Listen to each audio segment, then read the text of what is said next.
Yeah, you know what time it is. It's time for the Geekenders podcast. MegaRan, Jesse and Dodger, what up?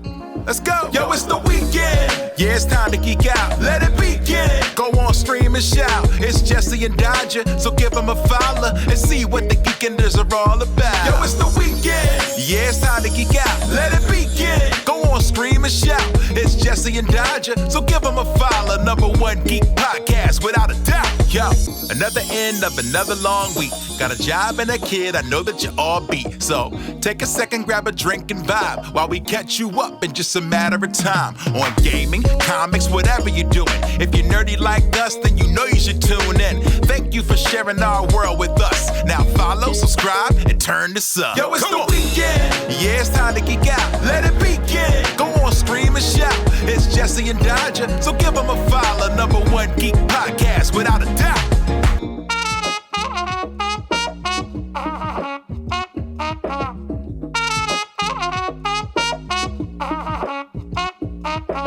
Hello, everybody, and welcome to the Geekenders podcast. Pilot sort of thing. Hooray! Yay!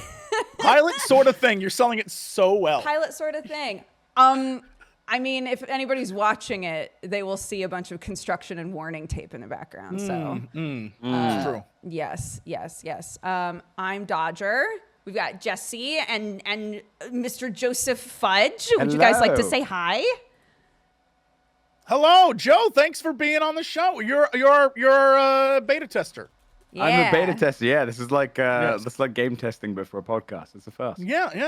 I appreciate it. Welcome. Yeah. Well, we figured since we pulled you against your will Yeah, you threatened me. into the tech test last week, that we'd ask if you wanted to come on for real and actually be mentally prepared for it. So thank you. That's very sweet.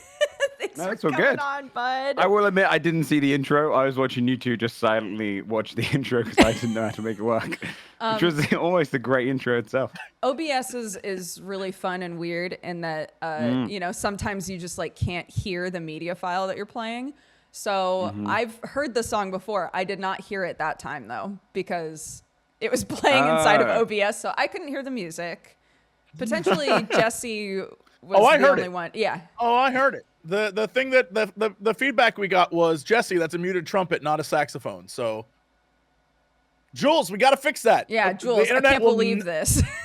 The musicians of the world will not be happy with us. That's it. We're done. We've lost them. We've lost everyone. Yeah. Would you, Jesse? Would you like to give a shout out to our lovely musician as well as shout out to Jules once again, coming back from the old co-optional days to give us a lovely intro. Working on that, and then MegaRan, who is amazing, just the best. And I was like, "Yo, MegaRan, can you make like a cool intro?" He's like, "Done." And here we are. So that's it. Yeah. Amazing. Did you? Okay, we did it. Okay, look. Hold on. It's because yeah, we did it. It's because I got a text. Anyway, it's because the pigs keep breaking out. I got a text from my family that the pigs broke out again. Of all the things you could have possibly said. Yeah, I didn't expect that as the sentence.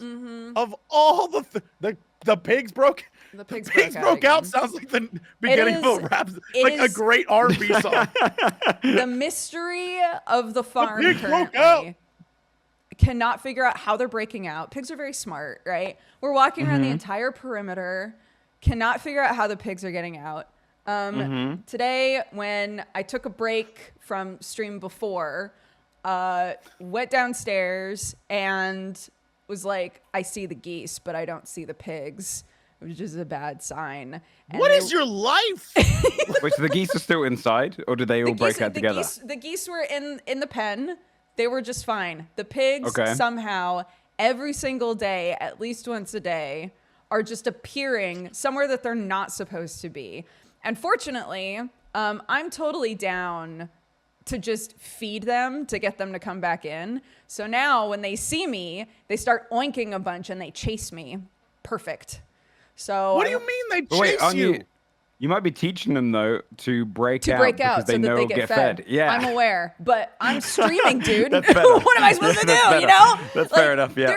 they're like my size. There's two my size Barbies, but they're my size pigs, and they're smart and they're way stronger than me. And all they want is bread, dude. So yeah, I'll go inside and grab some bread and be like, "Let's do this, ladies." And then they chase me back into the pen, and I give them bread, and it's fine. But they've escaped again, so it's not my problem. Well, It definitely sounds like your problem. It's not. There are so many other people on this property. It's their problem right now. I'm on a podcast with my good buddies, Jesse, Cox, and Joe Fudge. Right. nice segue. Right. Yeah, thank you. Way to bring it back. Thank you. Saved. Yeah. Why? What have you guys been doing today? I woke up 2 hours ago. So That's true. It's very That's You what woke I've up been before doing. me. So Yeah. What? What do you mean? I went to bed at 8 a.m. because I was playing Lethal Company So did and Sam. Death Must Die. Yeah. Yeah, I mean, Sam was also there. Yeah, So, I was gonna ask, yeah. and then yeah. So not much. 30 minutes of the day. It's been interesting. oh my gosh, both of you guys, new babies. Is this what the streamer life is? Not go to bed not whenever you want? Usually. Not out of Drugs, will. women. Is that what A it lot is? of But I don't like staying up to that time playing those games. But that's the only time our Western Coast American friends want to play those games. So it's Yeah, we've sacrifice of the sun. talked about that a lot. That like if you get into a Yeah. schedule where you're just awake when it's nighttime all the time, it does like weird stuff to your brain. You Especially just at winter. feel weird. Yeah. Yeah, it does. Yeah, when you don't see the sun in winter, it's a bad time. Real bad time. Have either of you played American Arcadia? No, what is that? It's a new game that just came out, and it might be my indie game of the year. Came out Already? maybe 2 days. Yeah, it's so Damn. good. It came out like 2 days ago, and Is this it the one with is the same? It's the same. I know that Sissy at Sissy Speaks is in it. Yes, is this what this game is? I'd have to Hold check. on. Wait, not sure. what's the name of it again? Yes, American yeah. Arcadia. I think it's. Oh man, I don't want to get the cast wrong. Oh. It is. I think it's Elias Tofexis. I don't remember who's in this. I know Yuri. Oh, Yuri Lowenthal is Yeah, in it. That's who Lowenthal's it in it. is. Yeah, he plays Yes, the main Elias the Tofexis and main Sissy character. are in Starfield. I think. Yeah, I got it mixed up. It's I a got it puzzle mixed up. game. Let's go. It is a puzzle game. The puzzles aren't too tough, but they're really clever. It's without spoiling too much, it is the Truman Show meets kind of this kind of corporate America in a fun limbo, like limbo games inside games where the background tells a story. A lot of it's like that, but it's so unique, and the writing's great. Everything's great in it. Really, really good. But that was my plan today, was to finish that, and I highly recommend it. I reckon you two would love it in particular. Yeah, it looks like a game I'd love. Yes. All right. I was still correct though. Sissy Jones from Firewatch and Call the Sea, isn't it? Yeah. Oh, okay. That's who it is. Yeah. I think they're your the person in the chair. You loved Firewatch, didn't you, Jesse? I Or am I misremembering? still love Firewatch. Actually, I never played liked that game. Call the Sea too. Call the Sea not as like cool as Firewatch, but certainly an interesting concept. But yeah. Oh, Firewatch is like such a great game. It does a lot with not a lot, if that makes any sense. It's not like a big game, but it keeps you guessing all the way to the end. And I love, me, I love stuff like that where I'm like, Yeah. what is this game? What's going on? How does this work? I love that. You should definitely play it. Yeah. I was having a conversation a bit ago. There's a book series that I've been reading that is like purposefully confusing.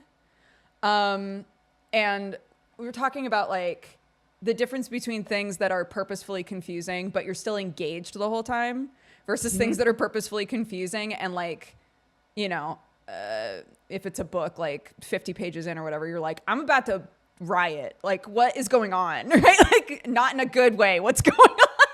Is it one of those ones where like they kind of have writing on the sides and the indents and stuff? No, it's the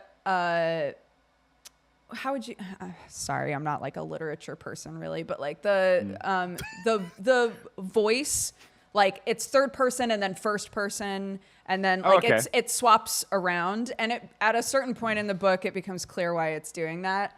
But just in general, we were talking about like the things that need to be there in order for you to like enjoy the confusion, right?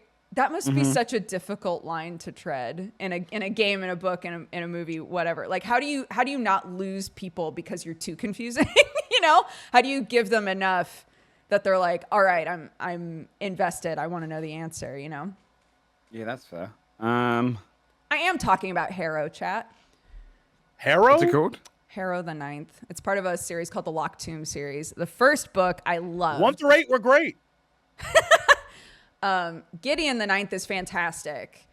And then Harrow the Ninth was so confusing that the next book, Nona the Ninth, just showed up at my house. And I'm like, I don't know if I have the strength. I don't know if I have the strength to read this. I don't know if it's also going to be a nightmare for me, you know? Shameless plug.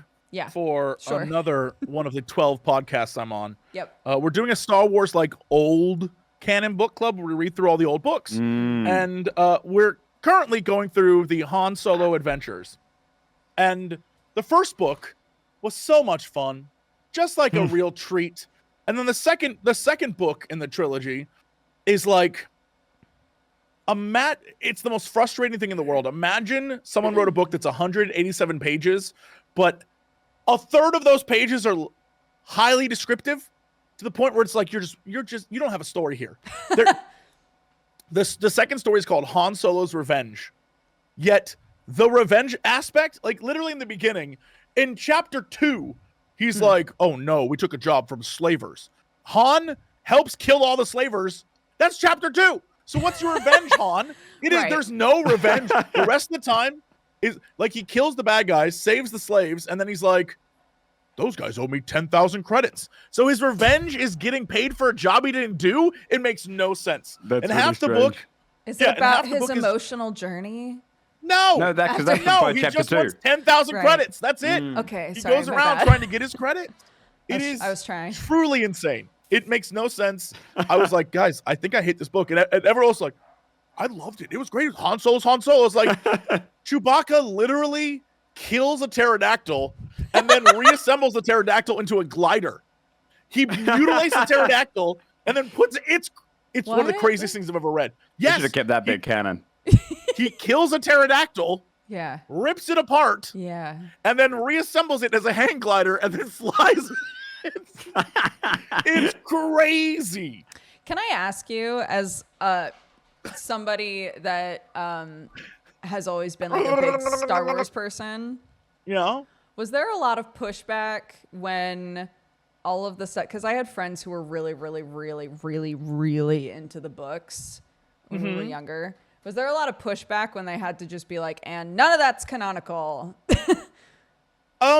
There were some people who were upset, but for the most part, like at a certain point, canon goes off the rails. Sure. There's like because it starts basically, there is a period in the late 70s, early 80s where they're like producing books like this one and, you know, a lot of like wacky Star Wars stuff. If you want to experience Star Wars before they figured out what Star Wars was, Splinter of a Mind's Eye is like one of the craziest books you'll ever read.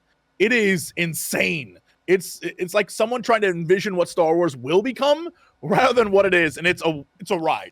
But they only released like a few comics, a few things, and then they stopped. In fact, we recently read The Insider, which is like the Star Wars fan magazine. The very first issue is like a beta version in 1987, and it's like, it's been 10 years since Star Wars came out, and we like to look back at it.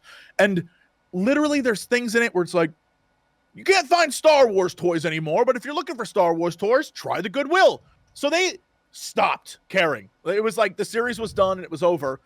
And then like 1991, Heir to the Empire came out and it like brought it all back. And so from the early 90s until right before the new sequel trilogy came out, they just kept pumping out books and books and books. And some of them are awesome, and some of them are Chewbacca being hit by a moon.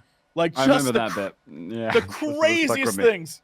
Yeah, there's weird, like Yu Zhang Vong, all that kind of stuff as well. Yeah, they get to the point where it's no longer about Luke and Leia and Han or whatever. It's about like the kids, and you're like, man, Jason and Jaina. I hope they turn out okay. My friend was like so invested in the kids and the like made up kids of this world, and I was like, this is some fanfic shit. I've read fanfics like this.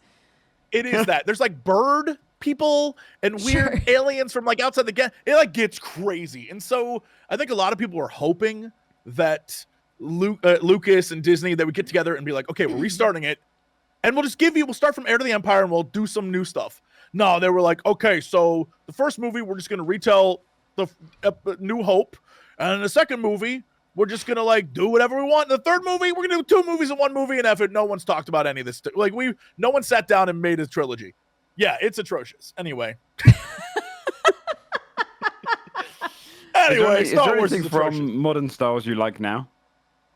Andor might be the best thing I've ever seen in Star Wars, period. Andor's brilliant. Great. It's like really good Star Wars. But yeah, it's not that it's like the first season of Mandalorian was great. It's not like it's bad. It's just like, you know, a lot of choices are made that make no sense. Like Obi-Wan, that show could have been a movie and it would have been great. Instead, it was 4 episodes that didn't need to be made and 2 amazing episodes. You're like, why did we do this? What was the point of this? Yeah. Yeah. That's, I mean, even Ahsoka.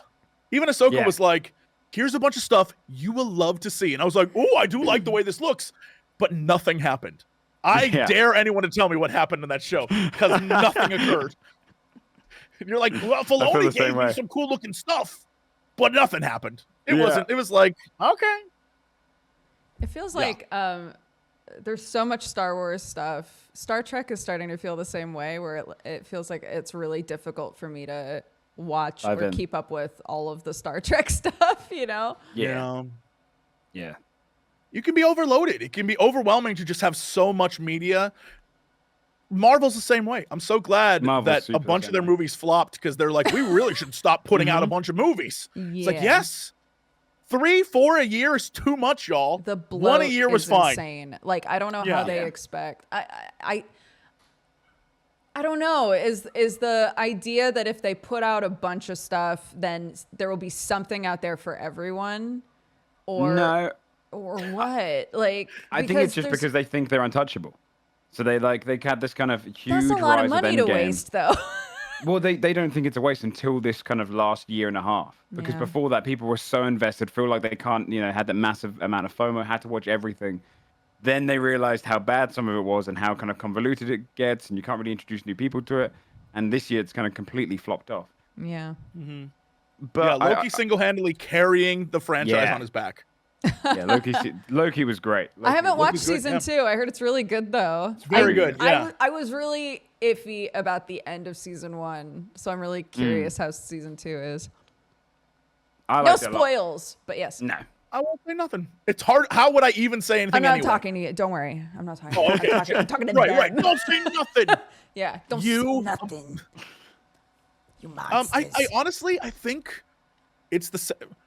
Disney is learning the same lesson that I feel like, because BlizzCon was recently, Blizzard learned, which was Blizzard's whole MO for 10 years was keep people in our worlds as long as possible. And eventually it became gotcha E-level. It became like people logged in just so that we'd have 4 or 5 hours a day because they got to grind. And if they miss the grind, they're falling behind. And it's the exact same thing with Disney properties, Marvel, Star Wars, whatever, where it's like, where you keep releasing stuff, and if you miss out, you're not going to know what's going on. So you better watch. You better get Disney Plus. You better go see all our movies. And it's just after a while, it's too much. And when people get out, they are like, no, I'm out. Like, I loved it when I was in it, but now I'm out and I never want to go back. The same way I feel about WoW. Like, I love the idea of what WoW is. I think it's amazing. I hope it continues being great. But once you get out, you're like, I can never go back to that. I can never be in it for every day. It's too much. It's so much. It's ironic because they throw so many mechanics in, and with Marvel, so many shows that once you fall out of it, you can't really get back into it, and actually pushes you away. Yeah, right. I had the same thing with WoW. Yeah, and I watched BlizzCon stuff, and I saw like Metzen come out and hype me up on like 3 new expansions, and then being like Season of Discovery, and I was sitting there just like, God, that looks so cool. I want to go do that. And then after the BlizzCon was over, I was like, oh God, you like surfaced? yeah. It's cool. Yeah, it hit me like a wave. I was like, oh. Okay, no, stay out, Jesse. It's down to a science now, dude. How to like rope you in and make you feel like I've got to be part of that, you know? Yeah. I think the biggest thing that is so adjacent to stuff that I typically enjoy that I've somehow just completely missed the boat on is Critical Role. I've never watched Critical Role at all, and at this point, it's like there's no way. I can't. Oh, it's a tough catch up. I will say, I don't watch Critical Role the show because it's like every Thursday I'm like, bro, I got stuff to do Thursday.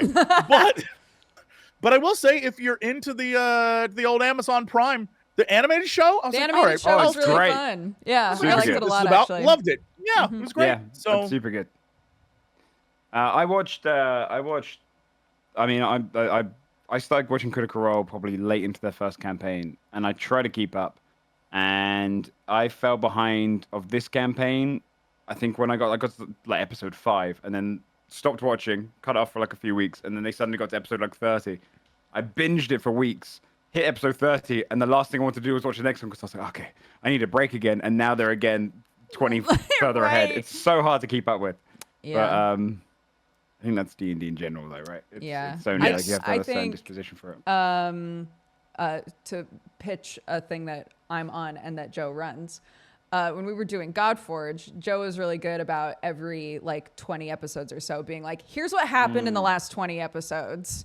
So recap video. Yeah, so if people were like, man, I really want to watch this, but I don't have a million years to just be watching D&D, you could be like, just watch like these recap episodes and then you'll be totally caught up, right? I think everybody should be doing that because it's so hard to pitch a new D&D thing to people because it's just so much time. It's so many hours. Yeah. It's so hard to catch up once you're behind, you know? I wonder if it would be like if I was Critical Role, if I was Matt Mercer, I'm gonna put myself in Matt Mercer's. Yeah. What's your touchstone phrase? How do you become Matt Mercer? How do you want to do this? I'm in. All right. Okay, you're in. You're doing it. Yeah. All right. It's me. Oh my God. I would so find scary. a way Yeah. to like knowing how big Baldur's Gate 3 is and how that is for many people baby's first D&D. I'd find a way to wrap up this campaign, start a new season ASAP.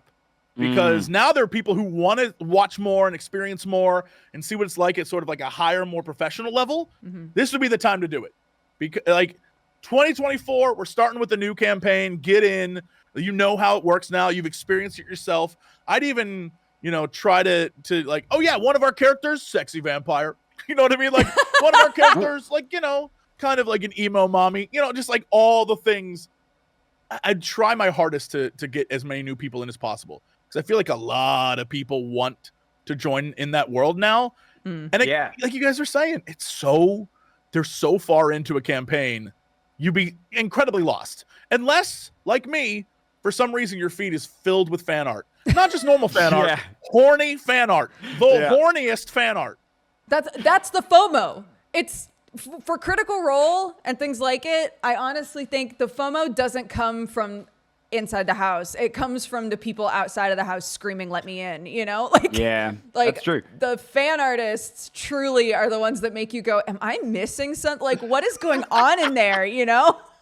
I if you know Mark Humes runs a D&D show called High Rollers on Sundays, and he just did a one shot in the UK because he's got his own like actual D&D office set up so they can do a whole studio, and he did a one shot with all of the cast from Baldur's Gate 3. It was great. Playing the game. Yeah, if you saw it, it was amazing. And I was messaging him after being like, you need to turn that into a full series. That could grow as big as Critical Role. People are obsessed with these characters. You could develop this world massively.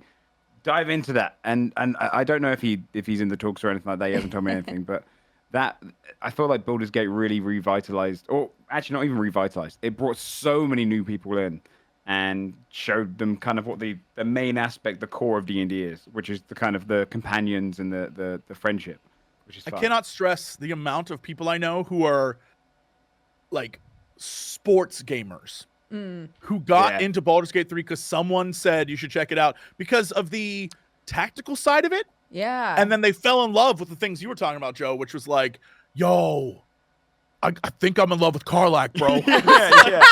Yeah. Yes, for sure.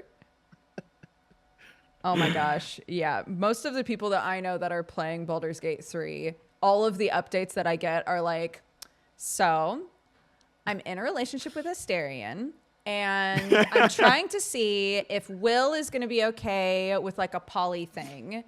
And like, the answer is yes. The answer is he will. Yeah. We got that in our campaign, Godforged. One of my favorite things is always cutting between 4 of our players, Dodger included, like Bree, LG, and whatnot, all just being obsessed with like the kind of relationship stuff and the kind of the drama there. RP, yeah. And then we just had Sam and Tomato sat there going like, okay, but when's the next fight? When's the next fight, guys? And it was so much fun to watch. It was so great because that is my favorite aspect of D&D is the fact that like you go in thinking, oh, we're gonna go and just hunt dragons, hunt big monsters, but then everyone just gets super deep diving into all of the relationship drama and just the town stuff. That's the best. I think it's good to have a mixture of players or like players that are interested in both. Yeah. I'm in a campaign that's mostly RP. And I think it's good that ahead of time I was told, by the way, don't worry too much about like building your character. We probably won't really go into combat. And that promise has been fulfilled. It's mostly been like there's this mystery and we're like, like finding information about the mystery and discussing like, what the answers could be and like talking to people. It's a lot of that. There's like no combat in it ever. But knowing that ahead of time, it was like, okay, I know what to expect. But if I had gone into that campaign and I was like, you know what my favorite part of D&D is? Killing dragons, I would have been super thrown for a loop. Yeah. Yeah. What kind of player would you say you are, Jesse? Oh no. Oh no, he's muted. Can't hear him. He's dead. Uh-oh. Can he not hear us either? Wait, is he behind it? Oh, okay. We can't Tell hear us what you kind of player either. you are through emotive dance. Fighting, killing. Big hacky. Fighting, killing. Kill everything in your way. Okay, Yep. now he's Making out. Yep. making out. Yep. Yeah. Okay, enemies to lovers. Oh, yeah. It's actually really impressive. Yeah. Okay. He wants to go in to fight something, but then in the end, make out with it Fall in instead. love. Yeah. Mm-hmm. A true monster lover. Hey! Hello. There you go. We're going back now. We got him. We got him back. That was almost the best way to do that.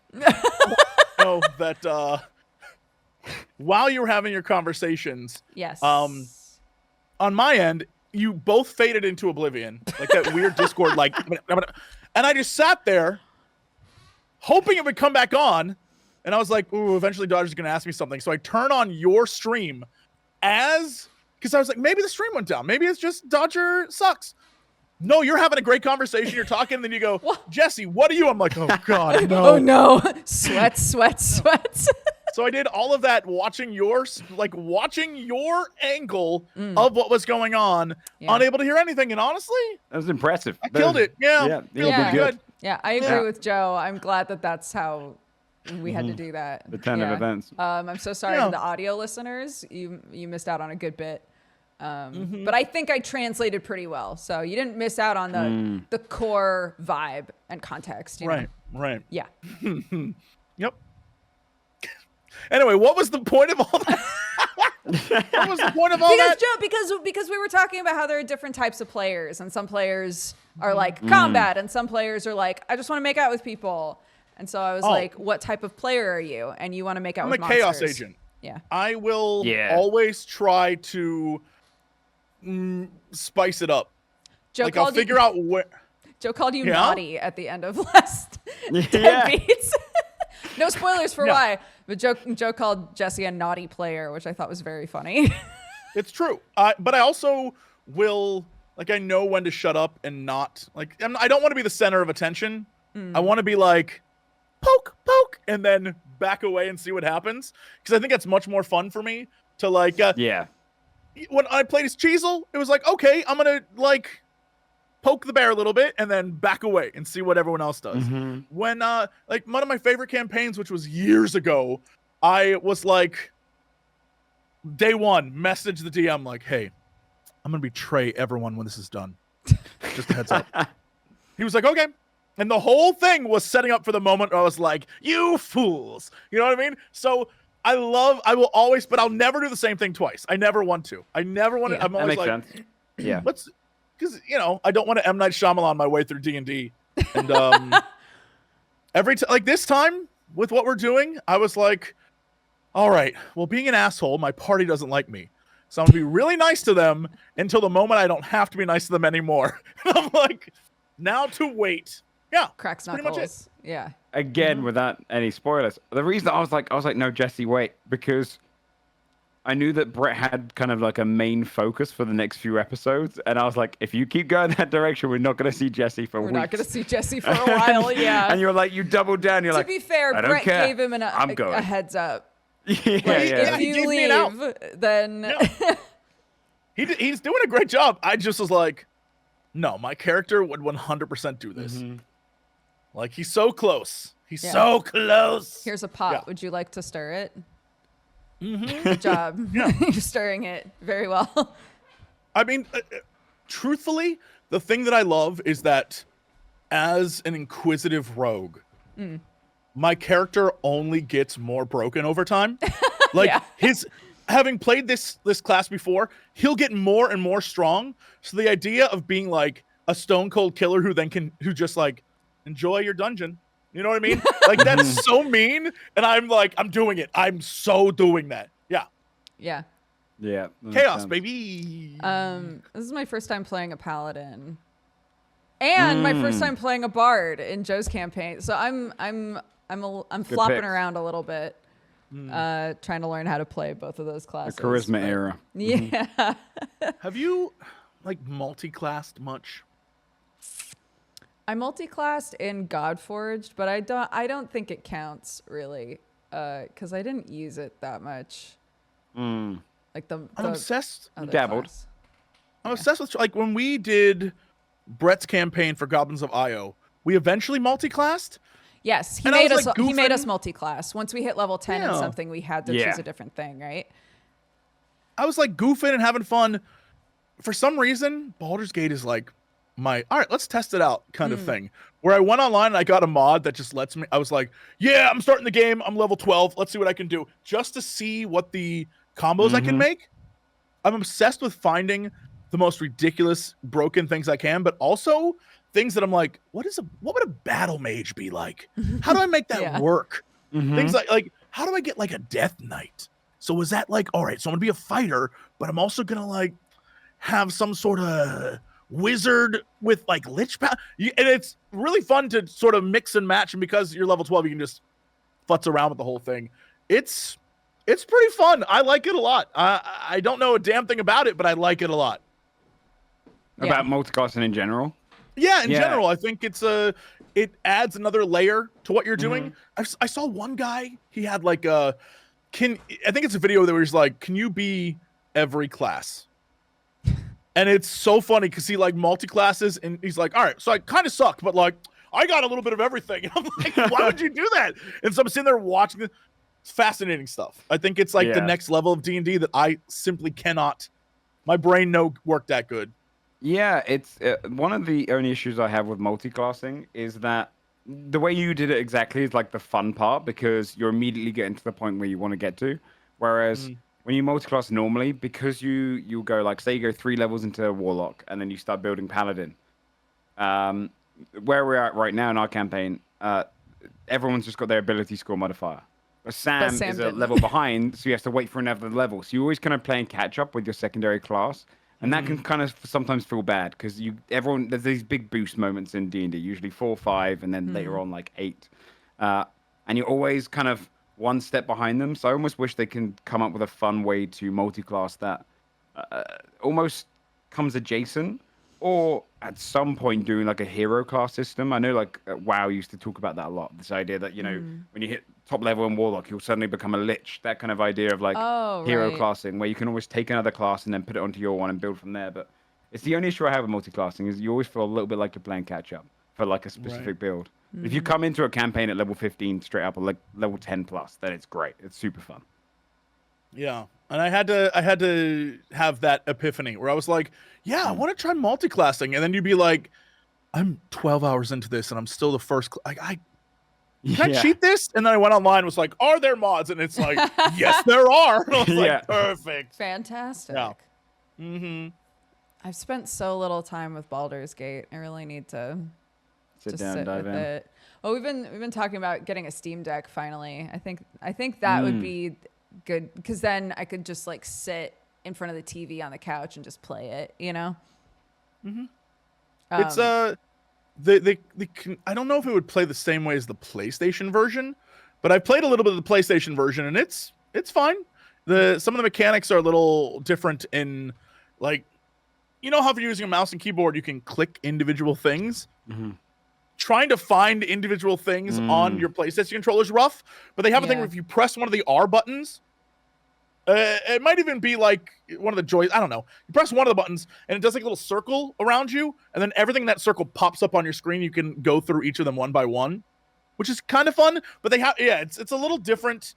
But you actually play it at sort of that 2.5D kind of cool kid angle, which is fun. I don't know. It's a different experience. It's kind of like the difference between Diablos when you would play it on PlayStation versus PC. Yeah. I don't know. You'd like it. I think you'd like it a lot. Yeah. I think I would too. I've been playing the Switch again for like the first time in forever because Clark is learning how to like actually play games that require like controllers, right? So she really wanted to play Animal Crossing. So very cute. We gave her Animal Crossing to mess around with, and that was like a really good. Some people have said Animal Crossing is like baby's first RPG. if you like give it to a kid, it really did work out that way for her because she like learned the kind of general controls of like these buttons open things or activate things or whatever, and this is how you move around, right? And then she wanted to change her little picture and kept stopping on, because there's like 5 different Zelda pictures on the Switch, and she kept stopping on Zelda's and be like, who's this? And I'd say Zelda, and then she'd go to the next one and go, who's this? And I'd say, that's Zelda.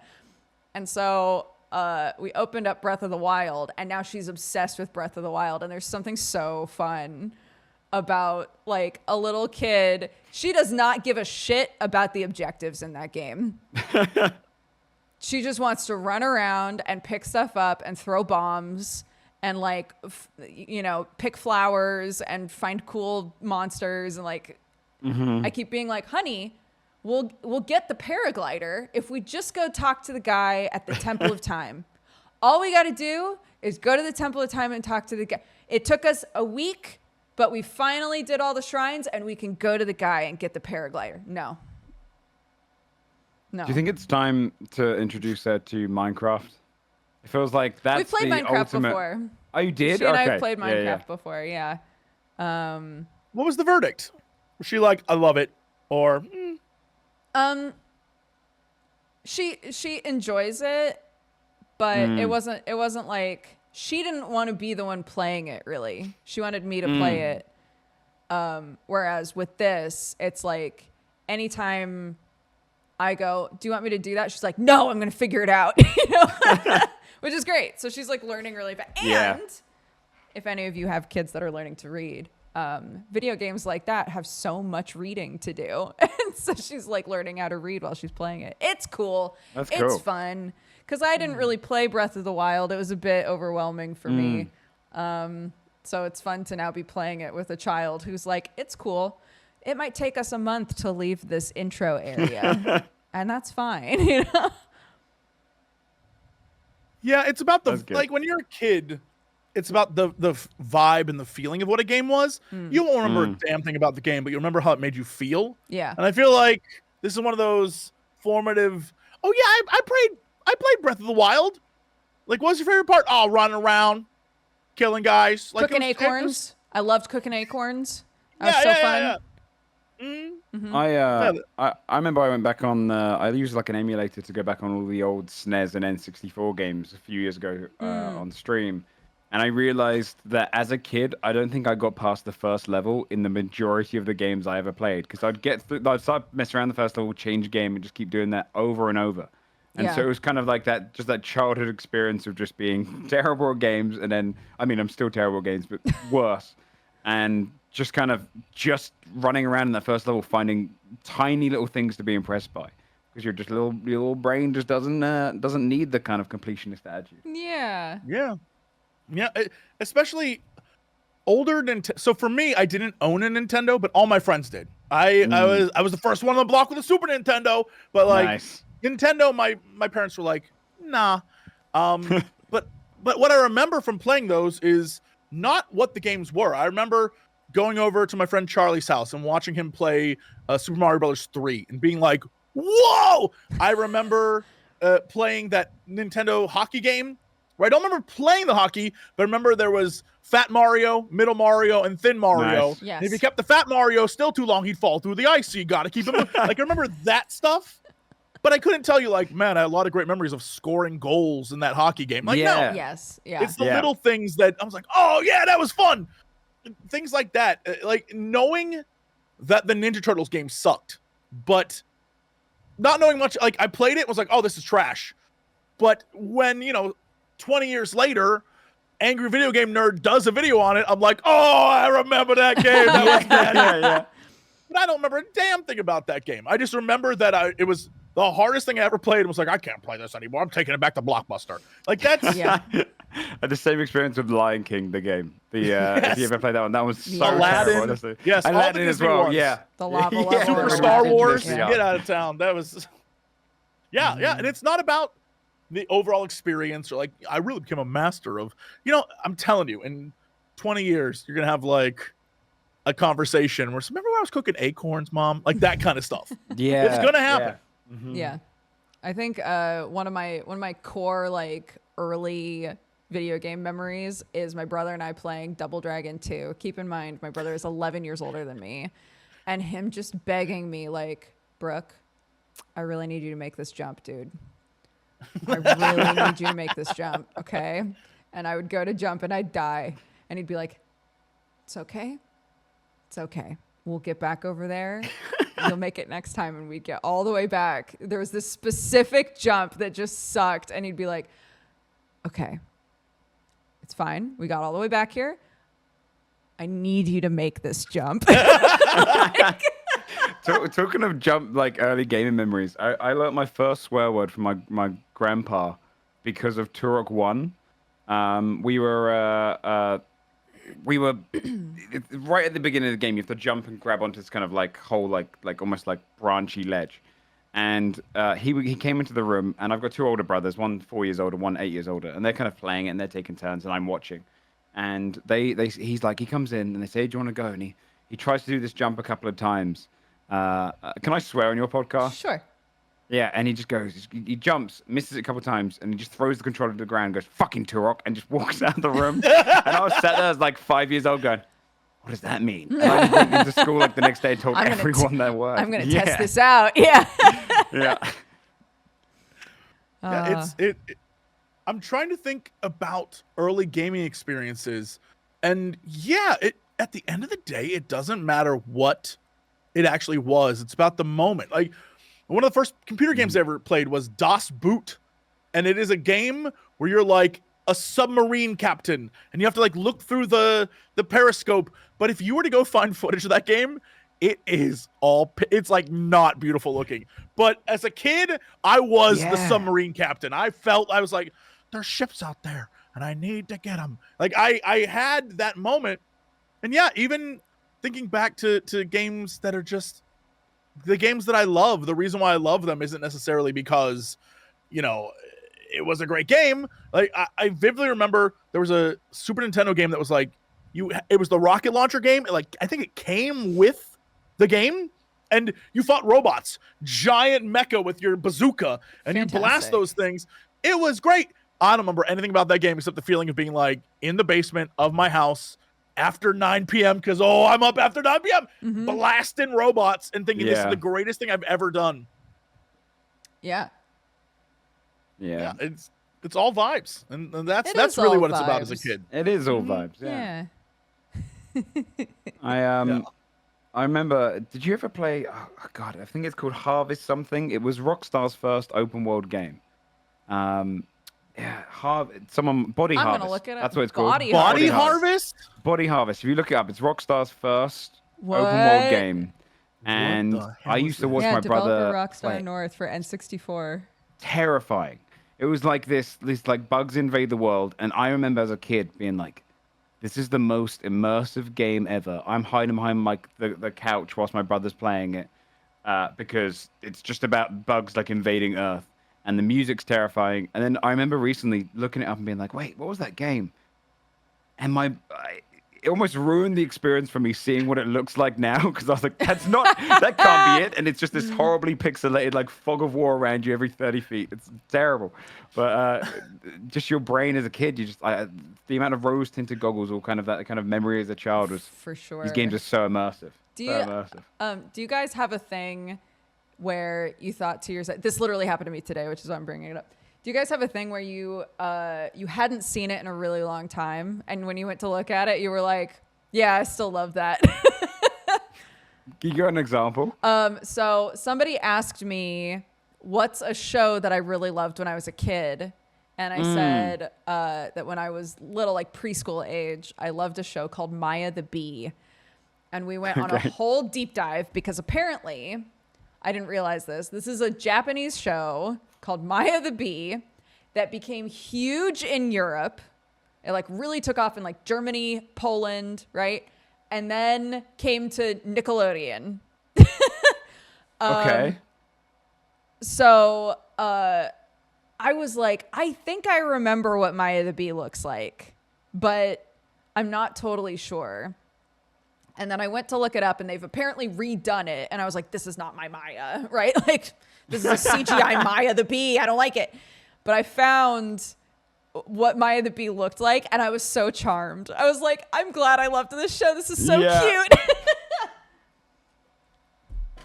I have something, and this is a show that only I guess you would have to be, I don't know. This isn't if you were born in the early 80s, you know this show. If you're born in the late 80s, you're probably far too young. Okay. It didn't run that long, but it might be my favorite cartoon that there ever was, because it is, imagine if the characters of Transformers, you know, like all the different character types, combined with dinosaurs. It was a show called Dino Saucers, and it was about anthropomorphic dinosaurs, and every single one of them was like, there was the evil Tyrannosaurus Rex, but he also had like his stooge guy who was his little Starscream dude. No, not Beast Wars. Dino Saucers. It was a cartoon. It still slaps. It's so goofy and fun. Yeah. It is great. I love this show. I'm gonna if we can do a screen share thing. Dino Saucers. I'm telling you, they were like, all right, we love the way Transformers works, but robots, what if they were dinosaurs? It's great. It's good fun. Uh-oh, are we about to see this? I'm trying. Yeah, Dino Saucers. Toggle show on stream. I am. Yeah, they had Genghis Rex, which was the bad guy. And then there was, I think it was Quackpot. There's a lot of, there was the Tyrannos. They were the evil organization of evil dinosaurs. And there was Terrible Dactyl was one of the guys' names. Terrible Dactyl. That was good. Terrible Dactyl. Feels like so familiar, but then I don't recognize a single thing. But that might just because it's an 80s cartoon, right? They all got the same vibe, but it looks so familiar. I've got like a weird nostalgia in the back of my head, but I don't think I've seen these characters before. I think it was 87, 88, 89, one of those years is when it came out. And it is just such a fun show because, again, it was during that time period where G.I. Joe, so there was like Joe versus Cobra. There was Autobots versus Decepticons. And this was just like, all right, same thing, just dinosaurs. And because I was a dinosaur kid, this was all I wanted in my life. There was a show called Dino Riders, but it was just like dudes riding dinosaurs with rockets and missiles. And that was fun. Like the toys were cool, but it wasn't a fun show to watch. This show was silly and goofy, and the dinosaurs were they had the same voices where it's like, I don't know, boss. What are we gonna do? Right?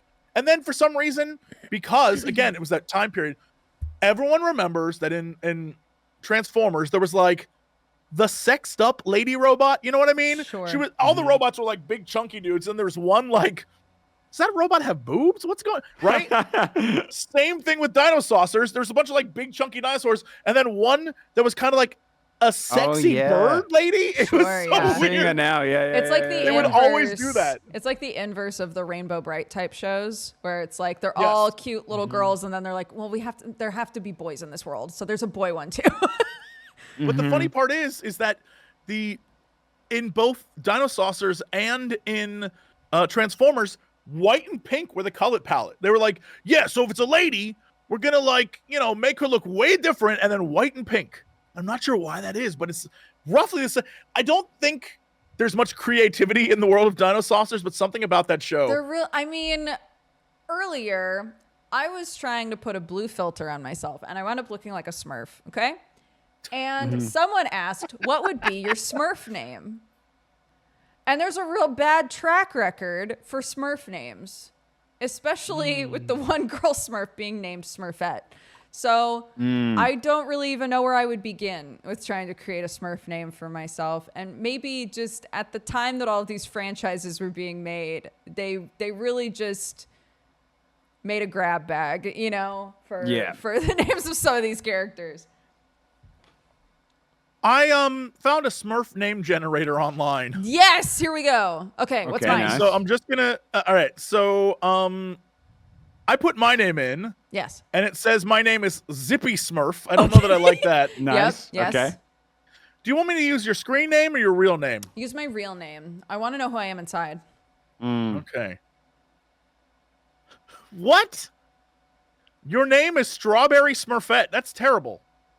Ew. Hold on. Regenerate. That's because I was using your maiden name. No. That's your real one. No. Well, all right. In the So, Smurf universe. yeah.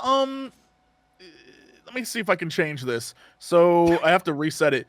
So, all right. So here's the thing. I used your maiden name for Strawberry Smurfette, but using the full new name.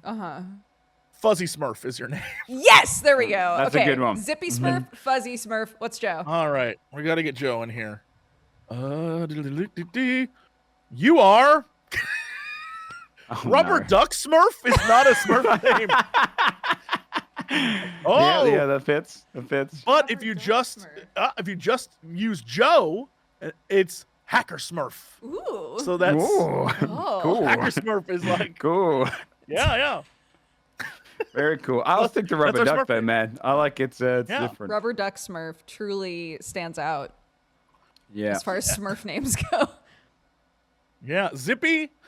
What was it? Zippy, Fluffy, Zippy, Huggy. What was your name? Zippy Fluffy. Smurf, Fluffy Smurf, right? And Rubber And Duck then Smurf. Hacker Smurf. And Hacker Smurf. Rubber Duck Smurf. Rubber Duck Smurf. Yeah. Hacker Smurf's Smurf. also cool. Parentheses, Rubber Duck. Question for Rubber Duck Smurf. Are you a Smurf that loves rubber ducks or a rubber duck the color of a Smurf with a hat? Or a Smurf the color of a rubber duck? Could that happen in the Smurf world? Okay. It's Do you kind like of when like. Smurfette had dark hair? Have you guys ever looked at the Yeah, it's Rubber Duck true. isopods? The roly What? No. the roly polies that are called Rubber Duck isopods. You should look them up. I don't want to look. Is this gonna be creepy? No, they're cute little bugs, and they look like rubber duck they have isopods. rubber duck coloring. Oh, They're Nope, adorable. I don't I've like never those seen at one of all. these in my life. No, They're not a fan. roly-polies. They're just different. No, A I'm different alright. color palette of roly-poly. They're so cute. I'm not a bug person. Okay, fair enough. You could be that color though. But then, would you be a Smurf if you're not blue? Well, that's the whole story, right? my That's God. it's like discovering why. I mean, maybe it's just different. Dodger, there Yeah, wasn't these things a are lady awesome. Smurf until Smurfette, so anything's possible. There could now be True. different color That's so Smurfs. true. But That's the True. lesson. to be fair, Smurfette was created by Garlemald, so Garlemald? Who made you? No, not Garlemald. It wasn't Garlemald that created are you it. sure? I'm positive it wasn't Garlemald. Are you sure? I'm positive. I'm positive Are you sure? Garlemald. Gargamel was the character's name. It's not Garlemald. Are you sure? It is Garlemald. definitely not Garlemald. I'm positive. Look at these little cutie pies. Look You at said them. it with so much confidence. I believed Dodger for the longest time until Jesse actually said the name. I was like, oh wait, no, that is the name. Yeah, Xenos. Smurfette was played by Xenos. Yeah. That's right. It's from Final Fantasy 14. I was like, It's where's Final that Fantasy name 14. from? Yes. The Garleans. Same universe. Okay. Yes. Yeah. We got to get them to join the war, dude. Oh, no. Yeah. Emmett no. Selk made them. No, that's not true. Yeah. That's impossible.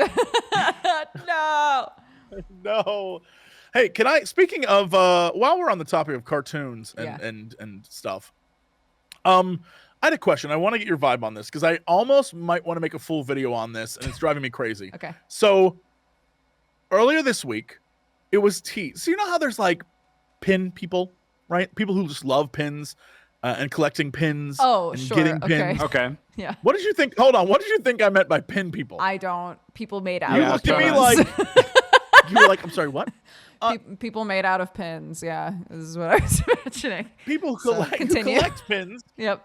Disney has like the craziest pin people of all the pin people. Oh, yeah. Disney pins, Like trading pins and all that. Yeah. Wait, yeah. really?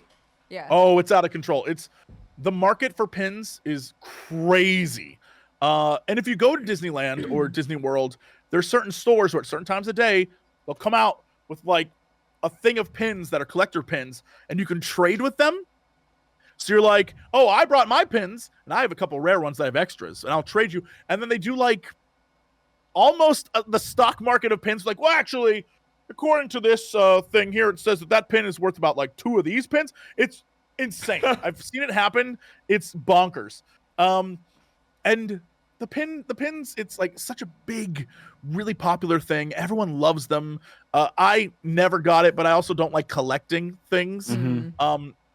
And so there's this market of ever increasing prices of pins because they purposely do rare stuff where it's like, this pin was only released on this day at Disneyland. If you weren't there on that day at Disneyland, you don't get it.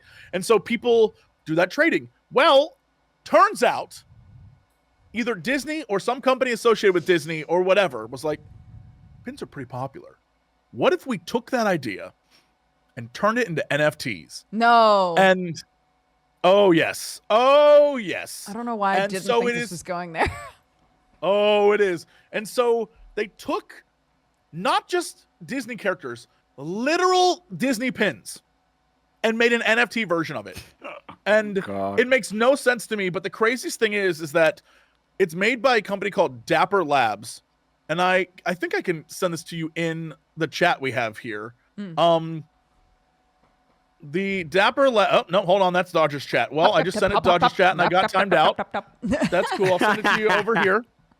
So Dapper Labs made this. And what's Okay. crazy about it is Dapper Labs is one of those like blockchain NFT companies. Yeah. And I was looking through this, and what's absolutely insane to me is that if you scroll down far enough, named one of 50 world's most innovative companies and #1 game company of 2022.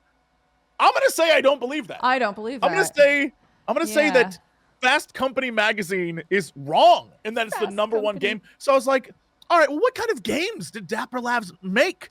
And if you scroll down, Disney Pinnacle, which is the Disney digital pin trading experience, which I hate. And I want to make a video where it's just like, Disney pin traders, do not fall for this. Well, but also, like, am I wrong in my knowledge that all of the NFTs that people bought for like insane amounts of money are worthless now? Yes. Yeah. Okay. It's true. And to make it even more funny, and again, I don't want to laugh at people who bought NFTs. Right. But it's real easy to. The most recent big NFT event in Hong Kong for the whatever the hell it thinks, like the Ape Club, whatever those. Uh-huh. I was about to call it Yacht Club, but that's a game company. It is. The Bored Ape things in Hong Kong. Go read the stories. They had a big get together where you can see videos, and I just want to let you know the videos of the parties feature exactly who you think would buy NFTs. If you have a mental image of like what kind of guy loves NFTs, they have videos of that exact guy just being like there having a good old time. Apparently, at their after parties where they're playing music and blasting strobe lights and stuff, the lights they got were not, they tried to cheap out on lights, so they got UV lights. And when they blasted the people that were there, it burned out retinas. They had like massive sunburns. One guy was blinded. What? Isn't there Literally, like 60 people that got blinded by this? Yes, they blinded. So just what? of all the things that could happen, that of course would happen. It's like, these like people that don't clearly understand shit got misunderstood again. Like they bought UV lights. Why would it makes no sense? People were blinded. That's ludicrous. It's so already, I mean, just a treat. But I was continuing through Dapper Labs and I was like, okay, so they have this Disney thing. What else have they made? They made a NBA NFT thing that was like the most incredible and epic NBA moments immortalized forever as licensed NFTs. So cool. They have another one for football. Football American. All day. Impossible catches, clutch first downs, game-changing NFTs. Then they have crypto kitties. Collect and breed digital crypto kitties. No. Yeah, then they have I don't like the word breed being used with NFTs at all. Well, you're breeding. You're breeding those kitties. Golazos, which is the football version, which is again NFTs. They have Cheese Wizards, which is NFT Cheese Wizards that number one gaming company of 2022 according to Fast Company magazine. Cultural phenomenon, the most used contract in the blockchain. NPR says, this is my favorite quote, "This is an entirely new way to own something." Cool pick. Good quote. Good quote. Yeah, I mean, it is entirely new. You are correct. That's true. You do like owning things. Yeah. None of that seems fun, and it's crazy to me that they still are trying to sell NFTs as like fun. It's not fun. You're collecting stuff. Like even in games where, like if I'm playing Final Fantasy VII and it's like, yo, you got to breed chocobos. I'm like, well, I got to get the black chocobo so I can like do the action. Like it isn't, I don't think it's fun. I've never thought it was fun. Right. But there's no game. It's just like, I breed kitties. I love to breed kitty. You know what I'm saying? And I just like, got to get in there and breed those kitties. Because then one day I'll get a super kitty, and that kid will be worth money. Yeah, that's where it kind of falls down to, right? Is the idea that's like, it never does. It never does. No. The value of NFTs have dropped so. The real scam here is that most NFTs that had value, truthfully, were bought by the same people that released the NFTs. Right. So I'd be like the Jesse Cox NFTs, and then I go in and I buy them, jack the price up, and be like, oh, they're worth $12,000 a piece. It's like, well, why? Because they sold for $12,000. Well, who sold them? Who'd you sell them to? Me. Like, it's terrible. It was all a scam. Yeah. Ugh. So Disney, don't do this. And this is official with Disney. It's 100% official. Yeah, it's if an you official go to the Disney website, product. It's like one of their partners that quoted on there. Yeah, it's Disney, Pixar, Pinnacle. Star Wars. Yeah, and it's showcasing pins from the past 100 years. So you're collecting digital pins. Again, the reason why the real world pins increase in price Yeah. is because the demand is so high and so rare, and people want to collect them because it's a physical thing you can hold forever. This is an NFT that in a year will be worthless. Please don't fall for this, Disney pin collectors. It's driving me crazy. I'm like, why? I thought it was dead. I thought we killed it. It's like every villain in any horror movie. We're like, I thought it was dead. He died 5 times. How was he back? Oh, yeah. Please don't. That's horrible. Yeah. Yeah. Goodness gracious. Ugh. Yeah, I've been on like a one man. Like, do I make a video? So, like, what would I even say? I don't. I'm remembering now how this all started. So you want to make a video on this? Deep diving into but it. then I realized there's like 12 other videos I have a list of videos where I was like, I gotta want to talk about this, but I also want to talk about this, but I also want to talk about this. What's the ratio of things that are fun to talk about versus things that are going to be exhausting to talk about? That's my problem. Is I don't. There is. I think we all know this. Even people watching at home, you know this. That videos that are angry and like attackish and I'm so upset always get more views. Yep. And always do well because the interaction's higher. And it's one of those things where, yeah, okay, I can easily do that. But spiritually, so I want to spend 3-4 days working on a video where I'm just like, here's my, and no. So I'm like, okay, well, what if I made like a best musical moments of 2023 video? You know what I mean? Like, that sounds cute. It sounds cute. And I know it will get 1/3 the views of this is why I hate NFTs. It's just the way it is. And so I'm like, what if I just did this podcast instead? Welcome. There you go. Hey. Yeah. That's the intro. Video done. Yep. Yeah. I mean, so like on the streamer side of things, what's it, I imagine it's the same thing when choosing a game to play or picking something to talk about, right? There's certain things where you know that if you play X game, you'll get more views, but you want to play game Y because it's a game you love. I assume that's a give and take that you have to go with. Yeah. Yeah. I mean, I also always recommend if you don't think you'll actually enjoy the game that's popular, don't play it. Because when you're live, it's so draining. And like, you're not editing this shit, you can't pretend. People can tell if you're actually enjoying yourself. And if you decide, okay, I'm going to play this game on stream and you just look miserable and occasionally you're like, wow, I'm having so much fun. It's like, that's not a good stream. It's always, I think, always better. Maybe you get new engagement, new viewers, more people coming in and out, playing something different. But like, I think it's just always better for your longevity of playing, like the amount of energy you can put into it and whether or not you're actually having fun. It's better to choose that game instead of the game that's going to be draining to play for you, Do you get drained, though, by the opposite effect as well when you choose a game? A good example of this for me would be Lies of P. I loved playing Lies of P, but for some reason the viewership on Lies of P was terrible. It like just dropped. And I was like, but I really want to play this, but it's going to kill my channel if I carry on playing it. And that's the kind of like, bounce and give and take where you start to become exhausted because you're like, oh, man, okay, I'll play the weird little other game that you guys want to see.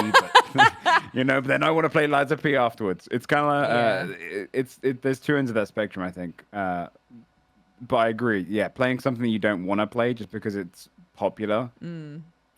You can feel like you can go into just kind of stint of just quiet and you realize I'm not really creating good content here. It's for sure terrible. But... And I don't marathon stream like Sam does. Sam will do that sometimes where he's playing a game and he's like, people are not enjoying watching this, but like I have to finish it. And he'll just be like, it's fine. I'll just do a 14-hour stream and finish it. And I'm like, I'm not doing that. yeah, that's rough. That's not happening for me. When I first started streaming, I was stuck in the ARC category. That's where I kind of got partnered and stuff, was ARC, RP, and whatnot. And our RP servers we had like a 4-week cycle, 4 to 5 week cycle. First week, servers full, everyone's playing. Second week, that's when like the big battles start and the stories get going. Third week, it starts dying down. Fourth week, no one's on. Out of the like 120 slot server, you've got like 4 people online. And I remember at the time, I was stuck there for like a couple of years. I'd want to play anything else but Ark, because I knew on Ark I'd get on like a bird and I'd just fly around the map interacting with no one. But if I played any other game, my viewership would drop by 80%. Right. And I was like, you guys just want to see me fly around in circles, having no interaction, no fun over anything that would bring me joy. And in the end, I had to just sacrifice it. And I was like, okay, I'm just going to rebuild my channel from the ground up, because that was making me miserable. That's what exactly what Jesse did with WoW stuff. I've done it numerous times where I've created something, brought in. I mean, even recently, I was like, all right, I'm going to try this news thing, because I need to create short form content, because I'm doing a lot of game stuff and game dev, and I just want to keep making stuff. It was fine. It was doing great, but one, short form content on YouTube doesn't make any money. So I'm like, I got to pay people. And then two, I was making so much content. It felt like, literally analytically, it was like, you're spamming your audience. Right. No one wants to see you every day. Yeah. And so I was like, okay, I have all the information. That was a good 2-year run. We're going to switch it up and try something different. And, there's going to be people that are like, I tuned in just for this. You suck. It's like, yeah. I mean, look, yeah, I'm sorry, but also I need to do this, or else I, as a person, will, I won't be able to do this I can't. I'm running a business, not just the Jesse Cox show. I have literal employees that, and eventually at some point, they're not going to have jobs anymore if I keep doing this thing that I love. And so I got to be like an adult and be responsible and do, it's more than just well, I'm sorry you didn't like my choice. Right? Yeah. It's look, I got to make it. It's, Yeah. It's actual evergreen content where you're like, I can just do this forever and I'm having a good time and it makes me billions of dollars. That is one in a billy. That almost never happens. Yeah. Yeah. Most people are not like the Seans or the Markipliers or the yes. That is a rarity on a scale of which, if you look at those people, they aren't the top 1%. They're the top 0.0000001%. Even they change stuff up. They'll do new stuff. They'll do different shit. But I think the reason that they can get away with that is because their audience is so big, the Switch isn't gonna mess them up too much. Most people who are streamers who fall into that top 1-2%, if you're getting 200 people watching your stream, you're in that. You are. So most people who stream, most YouTube channels, most whatever, no one is watching, and they're putting out content regularly and nobody's watching. And so if you're doing it and you're doing it regularly and you have a viewership, you are doing great. But those people, I think every one of us on this stream right now, everyone in this podcast, if we have a bad week, that's oh no, this could be bad. And you have to think about it. It is, it's a job. And just like in the real business world, if you watched any episode of Kitchen Nightmares where Gordon Ramsay goes in and they're like, we've been making the same food since 1980 and I don't know why people aren't coming. Yeah, you'll get the same people who have, you'll get a certain percentage of your audience who will watch anything you do because they're there for you. But the vast majority of people be like, this is stale. I'm going to go watch someone else. Yeah. And I would love to cater to the small percentage of an audience that loves, because I love you too. Thanks for being there. But as a business, which is what this is, you have to be all right, hard choice time. That's life. Part of it is being willing to admit that your content's stale. Yeah. Which is hard to do sometimes. Yeah, it's true. Yeah. It's really true. And I think in general, a bad week on Twitch is the difference between YouTube and live streaming is without having the edit button, you can really let it show. It's hard to hide all of your kind of emotion when you're live streaming. So it's really easy to tell when you're clearly not enjoying it and when it's starting to get stale. Yeah. Which is, the nature of being live 24/7 during the stream. Sorry, well, it's the same thing as a play versus movie. You can have a bad day on the movie set and editing will look great. And if you have a rough night in the play, the audience will notice. And it's the same thing on Twitch. Yeah. You are a performer. And sometimes your performance is going to suck. And it's about the rebound. It's about how often you can deliver, right? It's a different beast. But it's still all just a show. It's you are putting yourself out there as an entertainer. And whatever your form of entertainment is, be it like you're good at the game, but you're not like, hey, I'm making the goofs, or you are the goofy talk person and people don't come to watch your game. Whatever your angle is, as long as you're happy doing that, it will show and people will like it. Yes. The problem then becomes if you're just starting and you're like, well, I'd like to play this game that nobody watches. How do you then? I don't envy that situation, and I don't have an answer for you. So yeah, exactly right. People ask like, how do you get into it now? And it's such a saturated market. There's so many people out there. I wouldn't be able to give good advice at all. Yeah, you have to have a gimmick. You have to have something that will draw people in. Sadly, most people have decided that your gimmick also has to be unbearable. Yeah, make it through towards you. Yeah, just like this sucks. Why are you doing this? But if people will watch, same thing with YouTube. The way you get attention is you just push the wrong buttons, and then people are like, I gotta see what they'll do next. And it's like, what sucks is that it's one of those feedback loop things, right? Where somebody's like, I'm gonna do something crazy, and a bunch of people show up and they're like, I guess I'll keep doing that, right? And then from the outside, if you're not really watching that content, when you go and look to see what it is, you're like, this is really toxic, or this is like really problematic material. When I don't think they let people do this anymore, maybe, but when people would just get like super drunk on stream and just do a bunch of weird shit, and it was like, guys, like, stop encouraging this, this is, but the pressure then comes from your viewership of like, if I stop doing the drunken shenanigans, people aren't going to show up anymore, right? It just becomes like it can get really nasty that way. Yeah. One of the worst things that's happened to Twitch in regards to like these kind of almost metas is, I remember years ago, the way to kind of push your sub count and whatnot was like, oh, I'm gonna do a long stream, and then it becomes 24-hour streams. Yeah. And then it starts getting like more and more. And nowadays it's, I'm gonna be doing a subathon where I am only live all the time for as long as it goes, and it gets extended by all these different challenges and stuff. And it's become like the norm expectation now. If you're like, people are like, oh, you're gonna do a subathon? You're like, I don't want to do that. That's miserable that you have to rely on that I'll do stuff. an old school subathon, 12 hours, cap. Yeah, exactly, yeah. And then people just expect that as the norm now. But as soon as one person pushes the boundary, everyone has to keep kind of do that and follow along. And opening Twitch up to basically make it so that you can stream literally anything that you want. Like there's a category for everything, including sleeping. Like it really does encourage you to just live your life live on stream, which is also not good. The streams I see where it's like, here's my subathon, but when I sleep, if you donate money to wake me up, I'm like, I would rather die. I would rather. That's horrific. Are you kidding? And the videos are always just like honk, and the guy's like, ugh! I'm like, I would rather walk into the ocean and let the tide take me. There's nothing about that seems cool or fun. It's that horrible. sucks.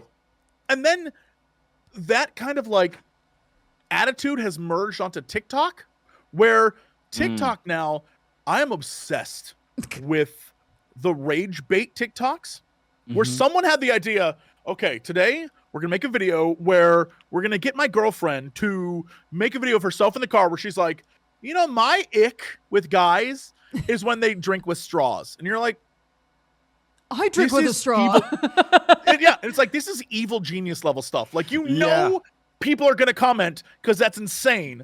Yeah. But also, if you go look at their page, all their TikToks are like either different girls or like the same girl doing different, and it's just over and over and over again. There's one I was obsessed with, which it was, and they do like those tune in for part 2 or whatever, and they keep you wanting to watch. Yeah. And one of them was an older man and this girl approaching this young woman at a pool, and he was like, I guess it was his daughter that they were going to go meet, and the other woman was her friend. And she was like, I'm pregnant with your dad's baby. And it was them freaking out. It was like, tune in for part 2. And I was like, I got it. This can't be real. So I clicked their page. It's all the same actors just recreating weird rage bait moments. And I was just like, this is an industry. Because people on TikTok only scroll through like the one thing. Yep. and they just get mad and they don't ever click on the page to see that it's all fake. And I was like, this is the worst thing I've ever seen. Oh, I hate this. Yeah. I saw a TikTok that it kind of blew my mind because it just felt so dystopian. There's a guy and he's doing the TikTok voice that like, "Hey, welcome back out," that kind of that vibe. Yep. And he's this is crazy. He's rating and tier listing people on death row's final meal. So he'll do the voice and he'll be like, What? This is John Doe. He murdered 3 people in his house, but he ordered a burger and fries. That's an S-tier meal." And it's so dystopian and strange. Is so weird. It's so strange. On the flip side, though, there's one where people will do that. Like, here's my. They're like, the guy on the street, and I'm like, "Hey, what's your ick with the guy?" And then one will say something they don't like, and then it cuts to a dude's list of like 1,000 things that women don't like, and all the comments are like, "Women are so hard to please." I'm like, yo. Each woman has a different preference in something they enjoy. It's not every woman thinks all these things. Like, use your brain. And the fact that it's just like a list of like women hate everything. It's like, no. Yes. Yeah. It's like, grow up. Be like, oh my God, I just want to shake the internet. Because it's all, I get exactly what they're doing. In the visceral response of like, women are so hard to please. I'm 13 and like, no woman pays attention to me. Like, yeah, all right. Yeah. Cool. But you get it. It's so, because it's a video that's 30 seconds long and it's a visceral response. And you're just like, no matter what it is, even if it, again, it's like, here is, I'm making food. Today I'm going to show you how I make my tuna casserole. And it's like someone taking canned tuna and just throwing it in a tray. And then like, and you're just like, how do people eat like this? This is infuriating. And you realize, again, it's all just to get you pissed or to have an emotional response. So you'll keep watching. Yeah. I hate it. I hate it. I know. Mm-hmm. All we do is eat hot chip and lie. I took that from chat. Thank you for reminding me of that meme. We need to start wrapping up, but I have a thing because last Friday.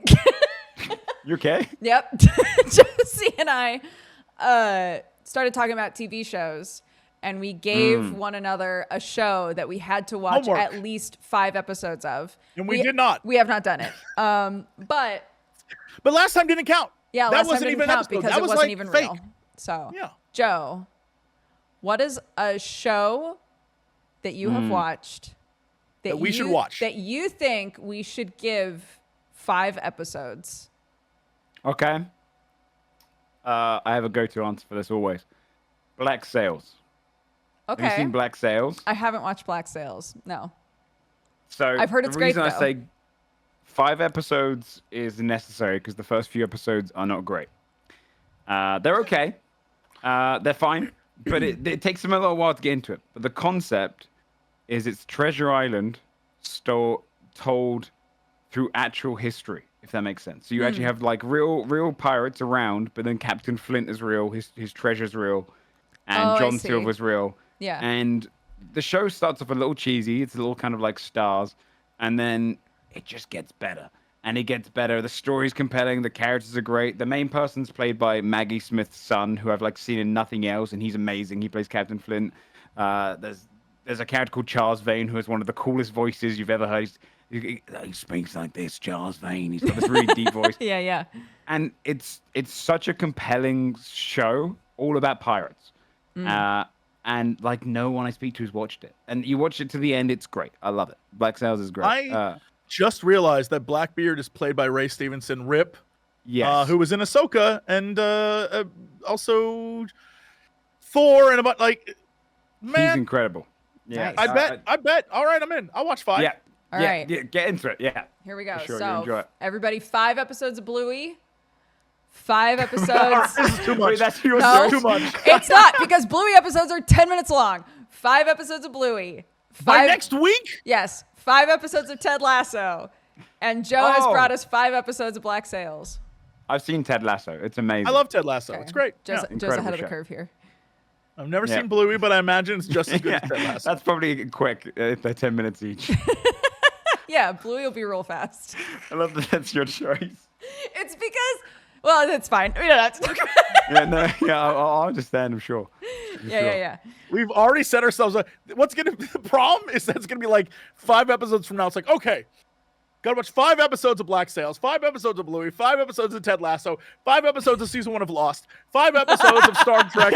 It's gonna be like, I just think, if you and I got to pitch, give this thing 5 episodes, then our guests should get to pitch, give this thing 5 episodes, oh yeah, no, this is great. Yeah. This is so It's a cool. fun bit. Yeah. It's a good bit. It's a good bit. We're all going to have lots of homework. You're welcome. Yeah, you're gonna have a considerable amount considering. I have the shows most are an homework hour. out of anybody so far, so. Yeah, you've And been I'm not considerable with complaining, it. all right? That's good. Amazing. Okay, well, let's start wrapping up, guys. Thank you all so much for watching. This was, Jesse said to call this the early access episode of the Geekenders podcast. So next Friday around the same time, assuming that Jesse's free for that. Same bat time. Yeah. Same bat channel. We'll be back here doing this again. So, Joe, tell everybody who you are and what you do. Hi, I'm Joe Fudge. I stream variety games, but mostly my main content is Dungeons and Dragons, which I am currently running one campaign on Sundays called Sunforge. Dodger is in it. I'd love to have Jesse as a guest if he's ever available at the time. But it's a long form campaign. We just started. It's only 9 episodes in, 10th episode this Sunday, and we go for like 3 years. So it's if you want to dive in the early stage, that's the place to do it. And yeah. Got a villain campaign coming out soon. Well, soonish. It's in the prep. Again, Dodger's in it. Again, actually, I think Jesse, you would be really fun on that. I think so too. Yeah, that's actually something to think about. Yeah. Yeah, that's me. Thanks for having me on. It's been fun. Of It's course. been fun. I appreciate it. Thank you for being such a good sport last week. Yeah, thank you. And for coming on this week. No, always. Of course. Anything you need. Jesse, do you want to pitch yourself? Hey everyone. This very show that you're watching right now is on youtube.com/Jesse Cox. And if you are watching it, you know that. Because if you can't catch it live, it'll always be up for you. Same day. Don't stress it. Don't stress. That's exclusively where the VOD is going to be for those of you who are asking. So if you're going to look for this later. Exclusivity. Exclusivity. You got to go to What? Jesse's YouTube. Yeah. It's called scamming. It's called scamming. It's called scamming. Yeah, you think you can watch it here? You're wrong. Only on mine. I got the lockdown. I have the rights like the NFL. If you watch it on his YouTube, you get a special pin, but just a picture of one. Yeah. You get a picture of a pin of my face that you then. It's exclusive though. It's exclusive. Yeah. Fantastic. And then hey, go check out. Excuse me, sir. My latest foray into game dev. If you like horror games that are pixel and point and click and totally free, the demo is out now on itch.io. And Amazing. Last I looked, we've been floating between number 1 and 2 in popularity, so you can just click the most popular Oh, that's thing. amazing. Hey, congrats, Well done, man. dude. It's pretty cool. Yeah. It wasn't me. I did nothing. Torpal Duke, Erdorf, Trevor, who did the art, Molly Moon, who's in it as like the lead. They did literally all the work. I sat there and was like, "Can we change that one thing? Okay, cool. Yeah, all right, Well, good, you're great, Nick good Fury. work, everybody." You pulled them together, yeah. I Nick Fury'd the whole thing. Yeah, actually, that's a nice. lie. Erdorf and I were talking about it, and then Erdorf Nick Fury'd it all, and then I like came in afterwards. You hung out. So more. You were the Yeah, hype man. I'm like a. Yeah. Yeah, you're the roadie. Well, congrats, I guess. Nice. then. Yeah. Congrats. Yeah. Later, I'll be killed by Loki for no reason. So yeah, it'll be great. Very excited. Amazing. And I'm Dodger. You can find me at Dex Bonus on pretty much anything. If you're watching this live, you already know that. But yeah, I stream pretty much every day. And also, if you didn't know, I own a coffee company, DodgerCoffeeCo.com. And we've been putting out seasonal roasts. Our autumn roast is called Sweater Weather. It's delicious. It's our bestseller like every year in the autumn season. But we've also now done a winter seasonal that's called Kittens Mittens. That's like a peppermint chocolate thing. it's delicious as well. So if you're looking to try some new coffee and you want to support, that would be amazing. Yes, Jesse, yes. Now that we're best buds again. Yes. How do you feel about Cox teas? Sure. We have discussed that before. name. Yeah. How do you feel about Cox teas? Like, just putting it out there. Yeah. Just like, That is yeah. good. Just saying. Should we talk about it? We should talk about it. You want to know what's funny? Is we've also been working with Sam on strip teas. They're such good. good So amazing. companion pieces. Yeah. Both of those names are so good. That's genuinely genius. Yeah. That's very good. Yeah. Yeah. But here's the question. Yeah. Is his like a spicy tea? Like No, it's got like a kick? His are like more like fruit sort of vibes. So I like it. yeah. So if you wanted to go like in a spicy direction, I want to go in every one of my teas is named after a Cox and Crendor character. Like the Gray Storm, right? Like, you know, like I Right. gotta all the chill. Yeah, that's my plan. okay. Cox teas. Yeah. Okay. Yeah. Let's do it. Let's talk about it. Great. Done. Look at that. Fantastic. Business. Happening live. Fantastic. Thank you all so much for watching. We'll be back Thank here you. again on next Friday. Next Friday at 8 a.m. Pacific time, 4 p.m. GMT, I believe. And we don't know who our guest is going to be next week, so you're just going to have to find out live. Yeah. Yeah, you'll find out. Yep. All right. Thanks so much, everybody. Thanks for having me, guys. Bye-bye. Here, we don't have an outro screen, so I'm just going to run the intro again. Yeah. Hell yeah. Yeah, you know what time it is. It's time for the Geekenders podcast. MegaRan, Jesse and Dodger, what up? Let's go. Yo, it's the weekend. Yeah, it's time to geek out. Let it begin. Go on, stream and shout. It's Jesse and Dodger, so give them a follow and see what the Geekenders are all about. Yo, it's the weekend. Yeah, it's time to geek out. Let it begin. Go on, stream and shout. It's Jesse and Dodger, so give them a follow. #1 geek podcast, without a doubt. Yo, another end of another long week. Got a job and a kid, I know that you all beat. So take a second, grab a drink and vibe while we catch you up in just a matter of time. On gaming, comics, whatever you're doing. If you're nerdy like us, then you know you should tune in. Thank you for sharing our world with us. Now follow, subscribe, and turn this up. Yo, it's the weekend. Yeah, it's time to geek out. Let it be.